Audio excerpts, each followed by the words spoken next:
Eu vou virar agora aqui pro lado de cá e nós vamos conversar com o Felicíssimo, né? Um nome assim incrível, Doutor Felicíssimo. O senhor está feliz? É sempre Felicíssimo? E o Doutor Felicíssimo é economista da Fundação Getúlio Vargas, não é isso?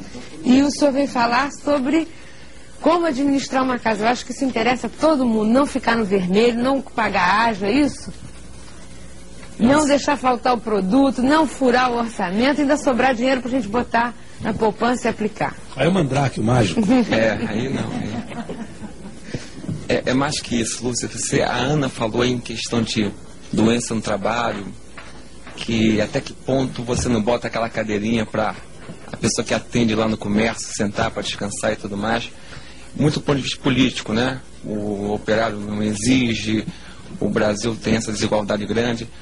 Mas você pode puxar exemplo pro lado da gerencial, né? Até que ponto vale a pena investir naquele banco, porque aquela recepcionista vai atender melhor a pessoa, vai buscar uma oportunidade de venda de um produto a mais, enfim, vai vir um retorno para quem está empregando aquela pessoa. É um lado, né? Quando o Sérgio perguntou ao homem da RAM aqui, qual é o tamanho da área, quantas RAM, já está pensando em investir em RAM. Ele quer saber como é que é viável o negócio, né? Até que ponto posso viabilizar o negócio de RAM. E Ipanema é difícil. Ipanema é difícil. Mas nem naquele jardim que você tem. A barra ainda pode ser. A barra dá. Quer dizer, essa questão de economia mexe com todo mundo. Em termos de empresa, é só você parar e pensar, vamos economizar na estatal. A gente ouviu isso de brincadeira. Porque economizar na estatal, quer dizer, ser eficiente, não é igual você quer emagrecer. Ninguém emagrece querendo. Tem que ir no médico, fazer uma dieta, tratar. Tem que ter a política de emagrecimento, tem que ter a política de como economizar e evitar desperdício e tudo mais. E nós estudamos isso, né, há algum tempo já, como economizar no desperdício. E, dos tempos para cá, nós estamos uma clientela assim de 90% empresa e 10% pessoa física. Nos pediram algum tempo para escrever alguns artigos no Jornal Brasil, Gazeta. Como é que você pode economizar no seu dia a dia? E as pessoas começaram a se interessar. É claro que o Brasil é um país, como nós sabemos, meio subdesenvolvido em certos tipo de gasto, né? Como é que eu vou economizar aquilo que eu já nem tenho, né? Complica um pouco. Mas, de qualquer maneira, já existe uma preocupação de ter postura. Porque a gente sabe hoje em dia que aquilo que é válido para a empresa é válido também para a gente. Uma questão só de grandeza. A casa é uma mini empresa. A casa é uma mini empresa. Você imagina o seguinte, se você começar a ter alguns cuidados, não é fazer orçamento, não. Alguns cuidados simples, as coisas melhoram.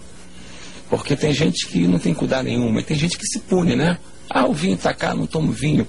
Mas só tomo vinho no final do ano. O que é isso? Devia tomar até muito mais do que está tomando, né? Tomar mais vinho, Dom Felicíssimo? Tem. Você vai explicar isso pra gente? Tem um quadro negro atrás do senhor ali à disposição. O senhor vai usar? Não. Isso aí não precisa do quadro negro. Quadro negro não precisa. Eu acho que há certas coisas que você tem que raciocinar. Você vê, por exemplo, existem ideias que são válidas. Dizem que o síndico não pode ter dinheiro na mão. Isso é verdade. Mas não é só o síndico, não. Ninguém pode ter dinheiro na mão. Porque você não gasta o que precisa, você gasta o que você tem. É quase como uma regrinha. Então vale a pena realmente você... Eu não gasto o que eu preciso, eu gasto o que eu tenho. Nós temos uma característica... Me explica isso nós temos uma característica de gastar o disponível, né? Você tem dinheiro no bolso, gasta. Assim faz o síndico, assim faz a empresa. Mas a empresa se preocupa. Ela monta um orçamento até para poder destinar as coisas previamente e não se atrapalhar no meio do caminho. Porque se ela não tiver orçamento, ela vai gastar o que tem no bolso. E qual é a saída, então, para a dona de casa? É fazer um orçamento? Não é bem fazer um orçamento, ela conhecer o seu padrão de consumo. Todos nós temos um padrão de consumo. Como é que eu posso conhecer o padrão de consumo? É fácil, você pode levantar no seu passado, né? Você pode fazer ali sim, entrar ali uma matrizinha de custo, né? Você levantar ali seus gastos no último ano, que provavelmente todos nós temos uma manutenção do gastar. Você compra mais ou menos as mesmas coisas, você come mais ou menos os mesmos pratos, você procura fugir disso, mas no tempo, na média, você volta. Quer dizer, você come no final de semana aquele prato que a tua mãe te ensinou a comer, você comia quando estava no tempo dela, aquela macarronada, você a carne assada, e esses hábitos você mantém. Uma vez descoberto isso, você vai ponderar onde é que eu gasto mais. Talvez não seja na carne que você quer economizar, talvez seja na cenourinha que você come em abundância de cenourinha, e qualquer economia na carne não vai te trazer nada, mas na cenoura vai. Poupar é uma coisa pessoal, não é como se diz apaga a luz. Está economizando, você pode tomar no hotel. Por exemplo, da carne. Hoje em dia, não comer carne, todo mundo poupa. Todo mundo poupa, porque... O que está com ágio está difícil. Mas eu te digo, mas aí eu não sei se você come pouca carne, talvez isso com ágio não represente nada para você. tem que descobrir onde é que está o teu gasto. Que pode ser, como eu falei, na cenourinha, ou na revista que você compra toda semana, dá bola para aquilo. E nós não sabemos, a maioria das pessoas não tem conhecimento do seu padrão de gasto. Quando o senhor fala o que a pessoa gasta, o que tem à mão, vamos dizer assim, para você fazer seu orçamento doméstico, se você tiver dinheiro no banco, quem pode, né? Muita gente até recebe pouco, mas recebe Você não pouco. deve deixar dinheiro no banco, deve deixar aplicado não para ganhar, para poupar, porque uma coisa é ganhar, outra coisa é deixar poupar. o dinheiro no banco para não levar para casa, para não sofrer as tentações de gastar, porque o dinheiro está ali à mão. Isso. E outras pressões que você tem, não só você. Filhos e tudo mais e tal, que fazem pressão em cima de você. Pressões. Então você colocar, quando se fala em poupar, não quer dizer poupança, você reter o seu dinheiro e aplicar, é para não gastar. Porque uma coisa é você aplicar e ter rentabilidade, outra coisa é você deixar de gastar. E aí funciona muito bem qualquer aplicação que você faça. E isso serve para uma família que ganha salário mínimo? Não serve. Por isso que o Brasil, você faz salário mínimo, não sei nem como é que sobrevive, né? Mas a classe média usa isso bastante. A classe média que toma um pouco de consciência, não só nisso, em várias coisas no Brasil que a nós partir tem. de que renda você acha que a pessoa pode começar a planejar? Uma família média, 2 filhos. Olha, eu vou dizer mais ainda. Eu acho que eu errei. Eu acho que até quem ganha salário mínimo, tendo um pouco de conhecimento das coisas, pode melhorar um pouco, o pouco que já tem. Pode melhorar um pouco. Não estou defendendo o salário mínimo, veja bem. Mas estou dando uma esperança para quem ganha salário mínimo de pelo menos não fazer bobagem. Ou não se sacrificar. O que a gente vê muito é que dá um exemplo aí, que tipo de... com salário mínimo, que tipo de milagre você pode quer me ser apertar no feito? salário mínimo, eu prefiro puxar para... Porque acho que o salário mínimo é um problema social, tá? Mas eu só acho também que essa pessoa tem direito também de conhecer. Vou te dar um exemplo. Você sai na rua, esqueceu um jornal na casa do amigo, comprou, foi embora e o jornal. O que as pessoas fazem normalmente?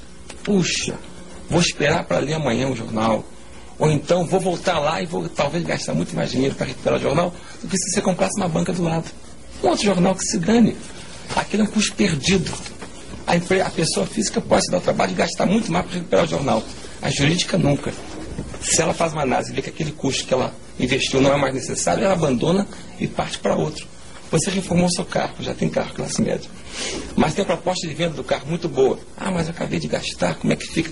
Você tem que saber até que ponto o teu investimento no carro não cobriu o preço de venda. Até que ponto vale a pena vender o carro e partir para um outro. Quer dizer, por aí, mas o jornal serve para talvez... Felicíssimo, eu não duvido do teu trabalho. Não duvido do teu trabalho. Mas eu vejo hoje, no meu trabalho, e vejo as pessoas que estão gerindo, inclusive, problemas de publicidade. Ninguém consegue no Brasil hoje se administrar, porque você não tem regra do jogo. Você não sabe exatamente o que vai acontecer daqui a uma semana, daqui a 10 dias. Hoje mesmo está aí o chefe do imposto de renda dizendo que, olha, disseram que o imposto de renda não vai ter novas alíquotas, vai ter e tal. Eu acho muito difícil qualquer pessoa se administrar, quer dizer, racionalmente, como você pretende, como você diz que pode ser feito, dentro de um jogo que não tem regra. Quer dizer, para usar o futebol, você não sabe se é 11 contra 11, se são 10 contra 11, se é você só contra 11, que é o que está acontecendo mais normalmente. Então, eu tenho a impressão que ou você tem um trabalho extremamente imóvel, ou você tem um trabalho difícil de ser aceito. Como é que você consegue, enfim, trabalhar com essa variante que se tem hoje de conceito? Respondendo em 2 fases. A primeira é a seguinte, eu acho que quando eu falei estatal, o problema do Brasil não é um problema econômico, é exatamente não manter a regra. A regra, uma vez mantida, tem que demorar um certo tempo. Uma boa regra que você mude passa a ser ruim. Uma regra ruim que é mantida passa a ser boa, que você passa a se adaptar para aquela regra. Então o problema não é bem estabilidade econômica, é estabilidade dos critérios, que aí tem que conversar com as pessoas que fazem isso, né? Mas mesmo assim, eu acho que você já tem uma tradição de quebra de regra no Brasil. E se você analisar essa quebra de regra, você acaba conseguindo conviver com isso. Se não fosse assim, as empresas todas tinham quebrado.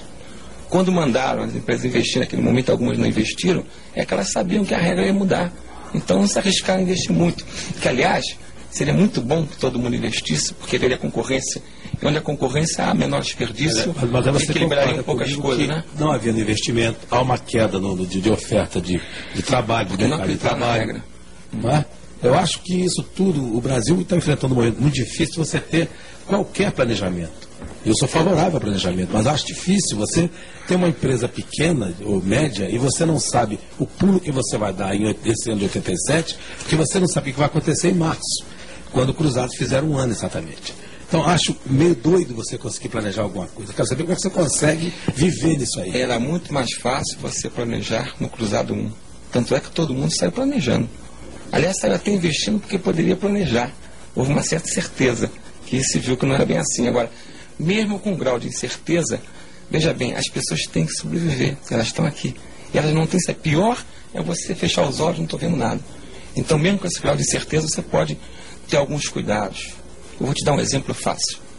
Esse hora de investimento. O pessoal sai da poupança, correu para o dólar, correu não sei para onde e tal. Quem não tinha uma orientação clara, fez isso. Quem tinha, e sabe que nos 5 últimos anos, qualquer investimento que teve, poupança, CDB, ações, cresceram quase que uniformemente. Ou seja, aquele que não mexeu se deu bem, aquele que mexeu se deu mal, deixava onde estava. Não teria mexido. Há um princípio que diz que no Brasil é bom você, naquilo que você pode manter. É a história da fila do caixa, né? Dizem que sempre que você sai na fila do caixa, vai entrar numa mais demorada ainda. Então é bom ficar nela, até fechar o caixa. Se fechar, você sai. Assim é com o investimento no Brasil. Mas eu acho que ali é uma ideia de muito parado. Então, tá bom. Deixa como está para ver como fica e ponto. Não é bem isso não, Tony. Se você é um investidor, não é um especulador, o investidor deve confiar no seu negócio, porque no Brasil há essa flutuação média, mas nos últimos 5 anos é tudo igual. Agora, quem fica, corre para lá. Eu estou tentando falar de estabilidade, puxando outro assunto para o Sérgio. Quer dizer, a estabilidade atrapalha, mas não impede. E a gente tem para isso também, né? Para conviver com a estabilidade. Graças a Deus temos pouca gente em relação ao arquiteto, né? Tem muito arquiteto que trabalha. Aqui tem pouca gente lidando com isso. Para você ter ideia, nos Estados Unidos tem empresas que vivem disso. Para pessoa física, tem manuais de poupança, tem um diabo. Aqui não tem nada, né?